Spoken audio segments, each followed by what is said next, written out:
Think your gun safe is full of gold? You might want to look again.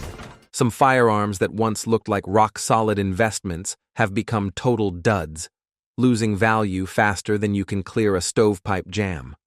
Whether it's a flawed design, shoddy quality control, or just plain poor execution, these guns have turned into expensive regrets. Today, we're counting down 15 firearms that crashed in value and credibility. Some were hyped, others were household names. But they all share one thing: they're now practically worthless. Before we dive in, hit that like button and subscribe to the channel so you don't miss our next brutally honest breakdown. 1. Remington R51, the poster child for failure. When Remington dropped the R51, it was billed as a revolutionary concealed carry pistol.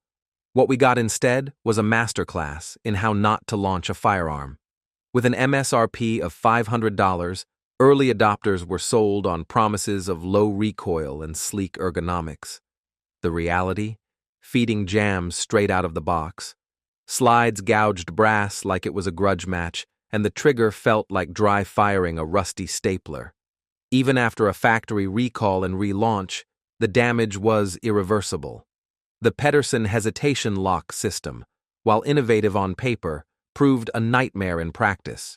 Users reported inconsistent cycling and poor reliability, the two biggest sins for any carry gun. Resale today? You're looking at around $200, if you can find a buyer. Gun stores won't even entertain trade-ins unless they're feeling charitable. The R51's reputation is radioactive.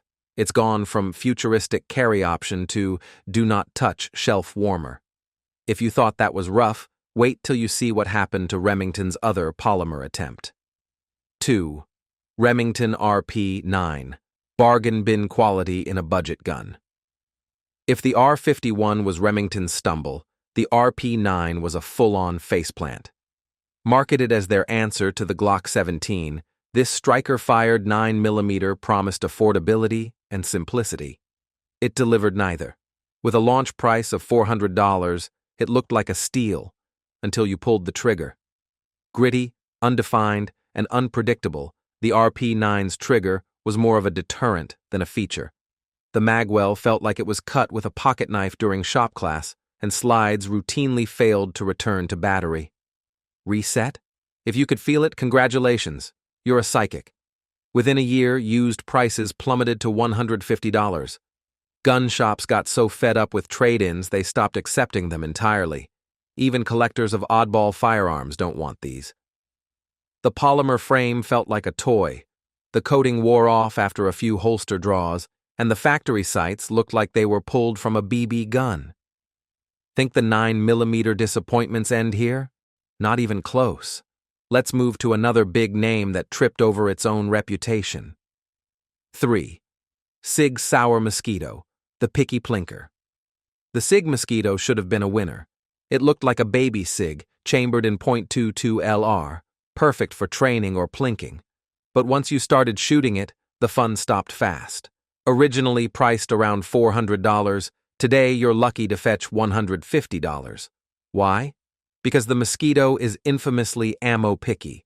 Unless you're feeding it high-velocity rounds, you're in stovepipe city. Light strikes, failure to feeds, and constant jams turned what should have been a casual range gun into a frustrating ordeal. The trigger is mushy. The decocker feels like it's made of chewing gum, and the sights are laughably inadequate. Even Sig seemed embarrassed. They quietly discontinued the model, and support evaporated. The frame felt hollow, the slide fit poorly, and overall reliability was coin-flip tier at best. Want a compact .22 that actually works? Skip this and go Ruger or Browning. Up next, an AK that somehow fails at being an AK. 4 IO Inc. AK-47-A Parts Kit. Masquerading as a rifle, AKs are legendary for one thing: reliability. So how do you screw that up? Ask Ordinance. Their attempt at the iconic AK platform became a masterclass in failure. With a launch price near $800 and resale now hovering around $400, the IO Inc. AK is one of the most disappointing clones ever made. Out-of-spec parts meant loose tolerances and reliability disasters. Bolts cracked, receivers warped, magazines wouldn't fit right, and don't even get started on headspace issues. It varied from rifle to rifle like a random dice roll. The furniture looked slapped on, like someone assembling a rifle while blindfolded. Trigger groups were spongy, and some rifles jammed every other mag. Instead of AK durability, you got a lesson in frustration. From Russian workhorse to backyard Frankenstein, it's a gun that made even die-hard AK fans cringe. Let's head over to a disappointing German-inspired platform. 5. Century Arms C308 HK Clone Budget Execution. The idea of a budget G3 clone sounds great until you shoot the Century Arms C308. Priced around $700 new, it now sells for about $300 if you find someone willing to gamble. Bolt gap inconsistency is the C308's biggest flaw. Extraction issues plagued users from the start, with many reporting that it wouldn't run reliably on surplus ammo. The trigger group felt like it was sourced from a dollar store, and the recoil was worse than the .308 caliber deserves, thanks to poor internal geometry. The stock wobbled, the finish was gritty, and the iron sights came misaligned straight from the factory. While some die-hard tinkerers got decent results after replacing half the gun, most sold them off in frustration. From a failed clone to a striker-fired flop, let's revisit one of Smith & Wesson's early missteps. 6. Smith & Wesson Sigma, the trigger that ruined a pistol. When Smith & Wesson jumped into the polymer striker-fired game, the result was the Sigma series, a gun that earned a notorious reputation for having one of the worst factory triggers ever. The MSRP was around $400, but today you'll be lucky to unload one for $200. Let's talk about that trigger. At over 12 pounds of pull, it felt more like a workout than a shooting experience. The reset? Practically non-existent. Combine that with vague accuracy and inconsistent reliability across early models, and you've got a gun that disappointed both first-time buyers and brand loyalists. The polymer frame had a cheap, hollow feel, and the slide finish wore off faster than drugstore nail polish. And despite being an attempt to compete with Glock, it never really caught on. Even S&W themselves seemed eager to bury the Sigma name, quickly replacing it with the much-improved SD line. Collectors don't want them, shooters have moved on. And for anyone hoping to recoup their money on the used market, good luck. From a bad trigger to a gun you can barely field strip without tools, let's move to Walther's most frustrating point, 380. 7. Walther PK380, pretty face, problematic function. At first glance, the Walther PK380 looks slick, sleek lines, ergonomic grip, and a size that fits both concealed carry and range use. But looks can be deceiving. Priced around $450 new and now selling for roughly $200 used, the PK380 is a cautionary tale in choosing form over function. Where do we start? First, it's incredibly ammo-picky, which is never a good sign for a defensive pistol. Magazines were tough to load and stiff to insert. Reliability? Let's just say failure to feed and slide lock issues were not uncommon. What really puts it over the edge is the field stripping process. You need tools. Yes, tools. For a modern defensive handgun, that's practically unforgivable. The vague trigger, cheap-feeling materials, and finicky operation made owners lose patience fast. Walther's reputation took a hit here, and it's telling that many moved on to better-built .38s like the G42 or LCP Max. Today, the PK380 mostly gathers dust in used gun cases. Next up, a rifle that was once everywhere, but now you can't even give them away. 8. DPMS Oracle AR-15, entry-level that stayed there.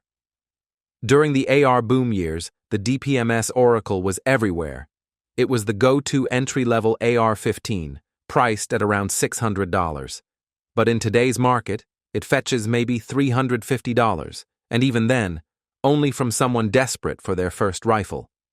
The problem? Entry-level construction that never rose above its class. The buffer tube was mil-spec rough, the trigger gritty, and the handguards looked like they were lifted from a Nerf gun. The charging handle felt like an afterthought, and the bolt carrier group didn't inspire confidence. Sure, it would run, mostly, but when competing rifles from Ruger, S&W, and PSA offer tighter tolerances, better barrels, and cleaner fit and finish for similar prices, the Oracle gets left behind. It became the definition of just functional, with zero collector or resale appeal. Upgrading it rarely made sense, as the base rifle wasn't worth sinking money into. Now, they're mostly passed around in trade deals or used as beater range rifles. Let's swing back to handguns, with one that had a funky name but left owners seriously underwhelmed. 9. Taurus Spectrum. Innovation meets frustration. Taurus aimed for innovation with the Spectrum, a sleek little .380 with two-tone color options and a soft-touch grip that actually felt great in the hand. Launched at a tempting $300, it seemed like a solid budget option. But today, used models go for around $150, and many buyers still pass. Why? Reliability, or lack thereof. The trigger was spongy, like squeezing wet cardboard. Slides often failed to return to battery. Magazines didn't always lock in properly. For a defensive pistol, those are serious flaws. The sights were minuscule, practically useless in low light. And while Taurus marketed the Spectrum as a comfortable EDC, comfort doesn't mean much if you can't count on it to cycle. Add in quality control that felt rushed and internals that seemed slapped together, and you've got a pistol more frustrating than functional. Even Taurus fans often skip this one, opting instead for the GX4 or G3C, pistols that at least run right out of the box, ready for another letdown from a major brand. Next, we'll look at a once promising .22 rifle that fell flat fast. 10. Remington 597-A.22 that missed the mark. The .22 LR rifle market is competitive, and the Remington 597 should have been a contender. Instead, it became a case study in what happens when poor engineering and bad magazines meet. Priced at $300 new and selling for about $150 used, the 597 leaves owners wondering what they paid for. Feeding issues were rampant. The factory magazines were unreliable to the point of absurdity. Extractors often failed, leading to frequent stovepipes and double feeds. The bolt would stick, the trigger was mushy, and even accuracy was inconsistent. Hard to excuse for a .22 plinker. Owners quickly found themselves spending more time clearing jams than enjoying a range session. After Remington discontinued the model, parts support dried up and resale value dropped even further. Most shooters abandoned it in favor of proven performers like the Ruger 1022 or Marlin 795. Today, the 597 is more likely to be found in a gun shop's bargain bin than on the firing line. Think we're done? We've got 5 more firearms that took a nosedive into the never again category. Stay tuned. 11th. Kel-Tec Sub-2000 Gen 1. Clever concept, flawed execution. On paper, the Kel-Tec Sub-2000 Gen 1 sounded brilliant. A folding 9mm or .40 S&W carbine, compatible with common pistol mags like Glock or Smith & Wesson. Priced around $400 at launch, it had potential as a truck gun, bug-out rifle, or range toy. But today, expect about $200, if it functions at all. While the folding design was innovative, everything else felt undercooked. The Gen 1's plastic front sight was notorious for drifting under recoil. The cheek weld? Pure punishment. The charging handle felt flimsy, and the bolt sometimes stuck halfway, which is a nightmare in a defensive situation. Its saving grace was portability, but that wasn't enough to overcome its flaws. Owners who ran it hard discovered that durability and accuracy weren't in the design brief. The trigger was stiff and mushy, and recoil impulse was oddly sharp for a pistol-caliber carbine. Once Kel-Tec released the Gen 2, which fixed most of these issues, the Gen 1 was instantly obsolete. Today, it's more range junk than range fun. Let's move on to another platform that should have been a home run, a 9mm AR-style rifle that flopped spectacularly. 12th. Freedom Ordinance FX9. Good idea, poorly built. A 9mm AR platform that uses Glock mags sounds like a slam dunk. That was the promise of the FX9, and at $700 new, it appealed to fans of PCC's pistol-caliber carbines. But after enough cracked bolt carriers and finicky magwells, most users soured fast. On the used market today, expect around $400, if you're lucky. The concept was strong. The execution, not so much. The FX9 struggled with reliability under normal use. The bolt carrier was prone to cracking. Triggers were stiff and gritty. The magwell didn't reliably accept Glock pattern mags, which defeats the entire point of this build. Quality control was wildly inconsistent. Some rifles ran fine, while others needed immediate gunsmithing or aftermarket parts just to function. The gas system was overcomplicated for what should have been a simple blowback design. Even the finish and machining showed signs of cost-cutting. Though it's still popular in some budget circles, many owners have traded theirs away in frustration. Now let's revisit a micro-pistol that promised concealability, but forgot about reliability. 13. Beretta Nano, compact size, big headaches. With a sleek design and a name like Nano, Beretta's compact 9mm looked like a modern marvel. Initially priced around $450, it had potential as a concealed carry piece. But today, resale rarely goes above $200. That's not just depreciation, it's deflation driven by dissatisfaction. The biggest issue? Functionality. The Nano had a notoriously stiff slide, often requiring an awkward grip and brute force to rack. The trigger was long and heavy, and hollow point ammo caused frequent feeding issues. While the grip was genuinely comfortable, the shooting experience was not. The lack of external controls like a slide stop was meant to reduce snag points, but instead made malfunction clearing more difficult. The Nano's minimalist design backfired when users needed more control under pressure. Beretta essentially acknowledged its shortcomings by releasing the APX carry, a more refined and functional version of the concept. The Nano was left in the dust, with resale value collapsing, and most units now collecting dust in gun shop cabinets. Now onto a rifle that sold like hotcakes during panic buying, until quality reality hit hard. 14. Bushmaster XM15, post-ban models. Mass market, minimal value. During every major buying panic, the Bushmaster XM15 AR-style rifles flew off the shelves. With an MSRP around $900 and a reputation for being good enough, they seemed like a solid investment, until competition improved and flaws were exposed. Today, resale hovers near $600, and even that feels optimistic. These post-ban models suffered from inconsistent quality control.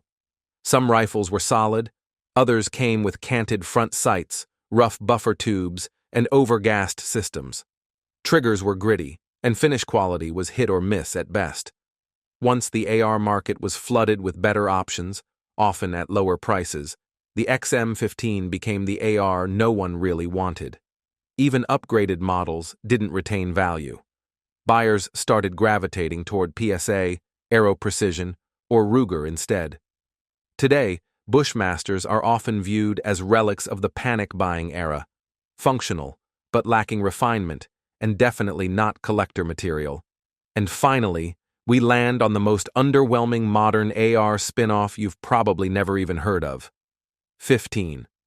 Armalite AR180B, a forgotten flop. Meant to be a modern take on the classic AR-18, the Armalite AR180B debuted with an MSRP of $700. Enthusiasts were intrigued until they saw the execution. These days, resale struggles around $400, and even that's a stretch. The 180B featured a polymer lower that seemed innovative until you realized it wasn't compatible with standard AR triggers. The bolt carrier was proprietary, making spare parts nearly impossible to source. Even field repairs became a logistical headache. While the rifle was reasonably accurate, the trigger was spongy and inconsistent. The charging handle felt flimsy, and the overall finish gave off garage-built vibes rather than military heritage. When Armalite discontinued it, they also slammed the door on support. Now, with no aftermarket, no collector demand, and limited practical value, the 180B is a cautionary tale. It's a forgotten experiment that left its owners with more regrets than range time. There you have it. 15 guns that lost value, trust, and usefulness faster than you can say NIB. From striker-fired fails to budget rifles that never lived up to their names, these firearms remind us that sometimes a good deal is just a trap in disguise. Have you ever owned a firearm that turned out to be a total letdown? Drop it in the comments. We'd love to hear your story. Don't forget to like this video, subscribe to the channel, and turn on notifications for more brutally honest gun reviews, buyer guides, and survival gear insights. Thanks for watching, and we'll catch you in the next one with guns worth keeping in the safe.